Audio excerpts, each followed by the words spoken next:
God. All right, we're going to continue in our book reading, Augustine, The City of God Against the Pagans. It was edited by R.W. Dyson. And I just want to remind you this was written in the late 300s. We are now in Book 7. Preface. I am here endeavoring most diligently to uproot and extirpate depraved and ancient opinions which the long continued error of the human race has implanted deeply and tenaciously in the dark places of the soul. For these opinions are hostile to the truth of godliness. In performing this task, my own small ability is aided by the cooperation of the grace of the true God. Those whose intellects are nimbler and superior, for whom the previous books are sufficient, indeed, more than sufficient, must bear with me patiently and equitable, no, what's that? I can't even say it, what it's Equably, equitably, for the sake of others, and not deem superfluous what they now feel is necessary for themselves. For we are here proclaiming a matter of the very first importance, namely, that the true and truly holy divinity, even though he furnishes us with the help necessary for the frail life that we live now, should nonetheless be sought and worshipped, not for the transitory vapor of life, but for the sake of the blessed life to come, which is nothing less than eternal. Chapter 1. Whether, since it is clear that deity is not to be found in the civil theology, we are to believe that it is to be found among the select gods. This divinity, or as we may call it, deity, for this is a word which our Christian authors do not hesitate to use in order to render more accurately the Greek word theotis. This divinity or deity does not exist in the civil theology as described by Marcos Varro in 16 books. In other words, it is not possible to arrive at the felicity of eternal life by worshiping gods of the kind established by the cities, nor by the kind of worship that was offered to them. Anyone not yet persuaded of this by the sixth book, which we have just completed, will perhaps, when he has read this one, have nothing further to desire in order to dispose of this question. For it is possible that someone will suppose that the select and principal gods dealt with by Varro in his last book, of which we have so said little, are at any rate worthy to be worshipped for the sake of the blessed life, which is nothing less than eternal. As to this, I do not say that Tertullian said, what Tertullian said, perhaps more wittingly than truly, that if some gods are selected like onions, then surely the others are rejected as bad. I do not say this, for I see that some can be chosen even from among the select for a greater and more excellent office, as in the army, where when recruits have been chosen, some are chosen again for a more exciting kind of armed military service. In the church also, when some persons are chosen to be at the head, this certainly does not mean that the rest are rejected, for all good and faithful men are rightly called elect. Again, in a building house, cornerstones are selected, but this does not mean that the rest are rejected, for they are assigned to some parts of the structure. Some grapes are chosen to be eaten, but we do not reject the rest, which we leave for drinking. There is no need to pursue the matter further, since the point is clear. The selection of certain gods from among many then does not mean that either he wrote on the subject, or the worshippers of the gods, or the gods themselves should be reproached. Rather, we should turn attention to the question of those select gods and for what purpose they appear to have been selected. Chapter 2. Who the select gods are and whether they are held to exempt from the duties of the lower gods. Then these are the gods from Varro commends as select in the course of his one book on the subject: Janus, Jupiter, Saturn, Genus, Mercury, Apollo, Mars, Vulcan, Neptune, Sol, Orcus, Liber Pater, Tellus, Sirius, Juno, Luna, Diana, Minerva, Venus, Vesta. There are 20 all told, 12 male and 8 female. Are these divine beings called select because the functions which they perform in the world are greater, or because they have become better known to the people and so receive a greater degree of worship? If it is because of the greater tasks which are performed by them in the world, we ought not to find them among the plebeian multitude of deities, as it were, to whom minute and trifling tasks are deputed. Yet, first of all, at the conception of a fotis, at which moment all the tasks begin which are minutely attributed among the divine beings, Janus opens the way for the receiving of the seed. Saturn is there also by reason of the seed also. Liber is there, who brings relief to the male by the ejaculation of semen, and Libera, whom our adversaries wish to say is also Venus, confers the same blessing on the woman when she is relieved by the emission of seed.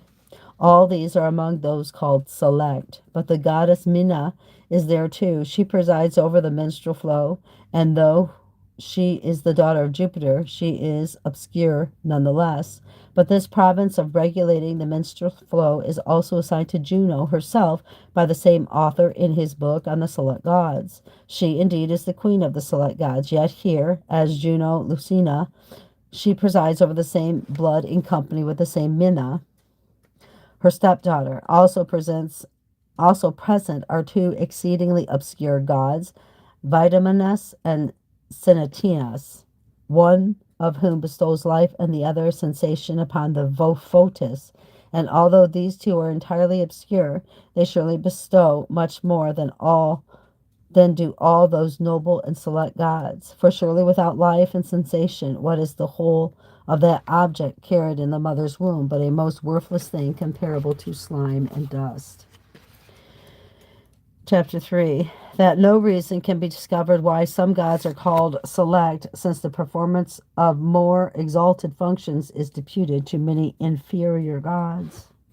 For what reason, then, were so many select gods compelled to perform such very minor tasks in which they are surpassed in the munificence of what they distribute by Vitamus and Sintatius, whom an obscure fame has been concealed?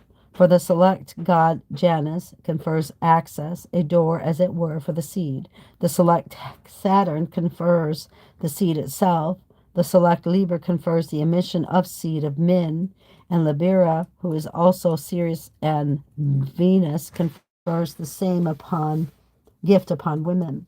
The select Juno, not alone but in company with Minna, confers the menstrual flow in order that what has been conceived may grow, yet it is the obscure and unknown Venemus who confers life, and the obscure and unknown Sinitus who confers sensation, which two things are as much superior to the others as they are themselves inferior to intellect and reason. For just as those creatures who employ reason and intellect are undoubtedly better than those who live and feel like cattle without intellect and reason, so also are those creatures which are gifted with life and sensation rightly placed above these which neither live nor feel. And so why is it venomous? I don't even know. The life giver, and Sentinus, the sense giver, ought rather to have been regarded as select gods than Janus, who opens the way for the seed, and Saturn, the giver or sower of the seed, and Liber and Liberia, who cause the seed to move and be emitted. For the seed is unworthy even to be thought of until it attains to life and sensation. Yet these select gifts of life and sensation are not given by select gods, but by certain unknown and having a regard to their dignity, neglected gods. But it may be replied that Janus has power over all beginnings, and therefore that the opening made for conception is not unworthily attributed to him. That Saturn has power over all seeds, and therefore that the sowing of human seed cannot be considered apart from his activity. That Liber and Libera preside over the releasing of all seeds, and so also over those which pertain to the procreation of mankind, and that Juno has charge of all purgation and births, and therefore does not neglect the purgation of women and the births of human beings. In this case, let our adversaries ask themselves what answer they should give in the case of Venemus and Centenius. whether they wish them also to have power over all things which live and have sensation. If they do, then let them consider in how sublime a position they are about to place these two gods. For to be born from seeds is to be born on the earth and from the earth, whereas, in their opinion, life and sensation are also attributes of the heavenly gods, small g. But if, on the other hand, they say that venomous and centenias are placed in charge only of those which come alive in the flesh and are served by its senses, then why does not that God, who makes everything live and feel, also give life and sensation to the flesh, bestowing this gift upon everything born as part of his universal activity? And in this case, what need is there of venomous and centenias? But if these extreme and lowest things, so to speak, have been entrusted by a God who presides universally over life and sensation to the other gods as to servants, are these select gods themselves so destitute of servants that they could not find any to whom they in turn might entrust such things? Are they, in spite of all the nobility for which they were, it seems, worthy to be selected, compelled to do their work alongside the ignoble ones? Juno is a select goddess and a queen, and the sister of the wife of Jupiter.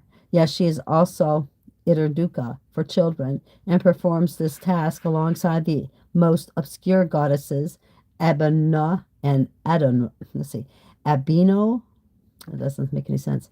Abiona and Adiona, in the same sphere as Abiona and Adaona. Our adversaries have placed the goddess Mens.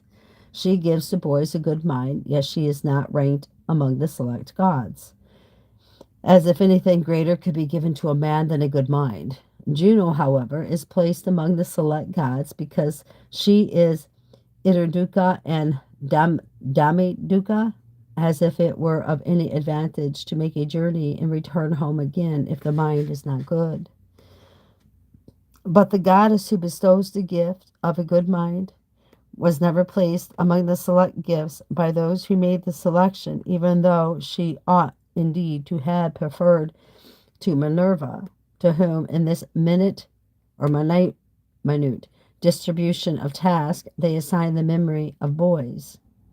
For who will doubt that it is far better to have a good mind than a good memory, no matter how great its capacity? For no one is bad who has a good mind, but some of the worst of men have a marvelous memory, and they are so much the worse because they cannot forget the wicked things of which they think. Yet Minerva is among the select gods, while Mens is hidden in the common ruck. What shall I say of virtue? What of felicity? Of these I have already said much in the fourth book. Although our adversaries held these to be divine, they did not wish to assign them a place among the select gods, yet they did assign such a place to Mars and Orcus, the one a god who causes death, and the other one who receives the dead. We see then that in these little tasks, which are distributed each to so many gods, even the select gods will work like the Senate, in cooperation with the lower class. Also, we find that some gods who were not thought in the least worthy to be selected have charge of far greater and better things than do those who are called select. And so we are left to conclude that the latter have been called select and the principal, not because they are outstanding in the task which they perform in the world, but because they have chanced to become better known to the people. Hence, Varro himself says that it has fallen to some father gods and mother gods, as it does to some men, to be obscure. If therefore felicity perhaps ought not to have been placed among the select gods, since these attain their nobility not by merit but by fortune. Fortune certainly should have been given a place among them, or rather before them, because they say that this goodness bestows her gift on each man, not according to any rational principle, but as chance may decide. She have held the highest place among the select gods, for it is especially among them that she shows that what she can do. We see that they have been selected not for our outstanding virtue or rational happiness, but by that random power of fortune, which her worshippers believe that she wields. For that most distinguished author, Sallust, is perhaps thinking of the gods as well as of men when he says, but undoubtedly, fortune rules in all things. She renders all things famous or obscure more according to caprice than according to truth.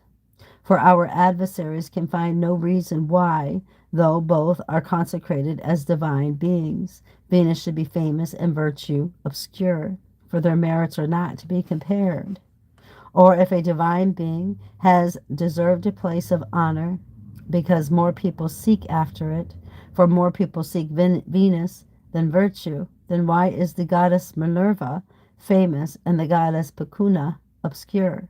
For more members of the human race are tempted by greed than by knowledge of the arts. Indeed, even among those who are craftsmen, you seldom find a man who does not practice his art for the sake of pecuniary reward, and a higher value is always placed upon the end for which a thing is done than upon the means by which it is done. If then the selection of gods was made according to the judgment of the ignorant multitude, why was the goddess Pacuna not preferred to Minerva, since it is for the sake of money, Pacuna, that there are many craftsmen? If, on the other hand, the selection is due to a few wise men, why was virtue not preferred to Venus, when reason by far prefers the former to the latter? At any rate, as I have already said, if fortune herself, as those who attribute most influence to her believe, rules in all things and all things, I'm sorry, I'm saying that wrong. I'm saying that completely wrong. Forgive me. At any rate, as I have already said, if fortune herself, as those who attribute most influence to her believe, rules in all things and renders all things famous or obscure, more by caprice than by truth, and as she has contrived to exercise so great a power even over the gods to render those of them famous whom she would, and those obscure whom she would, according to her own capricious judgment, then she certainly ought to occupy a preeminent place among the select gods, since she has such a preeminent power over them. Or are we to suppose that she cannot occupy such a place, and that this is simply because fortune herself has had an adverse fortune? She has then acted against herself, for while making others noble, she has not ennobled herself. Yeah, crazy. Chapter 4, that the inferior gods who have not been rendered infamous by scandals have been better dealt with than the select gods with whose many shameful deeds are celebrated. But anyone who values distinction and renown might congratulate those select gods and call them fortunate, if he did not see that they have been selected more to suffer injury than to receive honor. For that swarm of lower gods was protected by its very lack of nobility for being overwhelmed with scandal. Certainly we laugh when we see assigned to them the duties which are distributed among them according to the fancies of human opinion. They are like those who collect small portions of the public revenue, or like workmen in the streets of silversmiths, where one vessel passes through the hands of many craftsmen before it emerges perfect, although it could have been perfected by one perfect craftsman. But many craftsmen are employed in this way only because it is thought better for each part of an art to be learned by a single workman quickly and easily, so that all are not be compelled to acquire the whole art slowly and with difficulty. There is, however, hardly one of these non-select gods to be found who has brought infamy upon himself by any crime. By contrast, there is hardly one of the select gods who has not received upon himself the mark of some notable scandal. The latter have descended to the humble task of the obscure gods, but the obscure gods have not risen to the sublime crimes of the select ones. As it happens, there does not readily occur to me anything that might tend to the condemnation of Janus, and perhaps he was indeed such a one as lived more innocently than the rest, and more removed from crime and disgrace. He received the fleeing Saturn with kindness, and he divided his kingdom with his guests in such a way that each of them founded a city, the one Janiculum, and the other Saturnia. But the Romans, eager for every kind of unseemliness in the worship of gods, and finding his life to be without disgrace, disgraced him by giving him an image of monstrous deformity, making him sometimes two-faced, and sometimes, as it were, double with four faces. Or was it perhaps their wish that, since most of the select gods had lost face through the perpetration of shameful deeds, Janus himself should appear with more faces to match his greater innocence? How weird is that? That is just like freaky weird. So that's why he has more than one face. I never knew that. All right, I'm going to stop there for now, guys. Possibly pick up later. I can't say I will, can't say I won't. But until then, keep your eyes on Jesus and your nose in the book, which is the Word of God. And let us embed the Word of God upon the tablets of our hearts, so you and I will not sin against God or be deceived.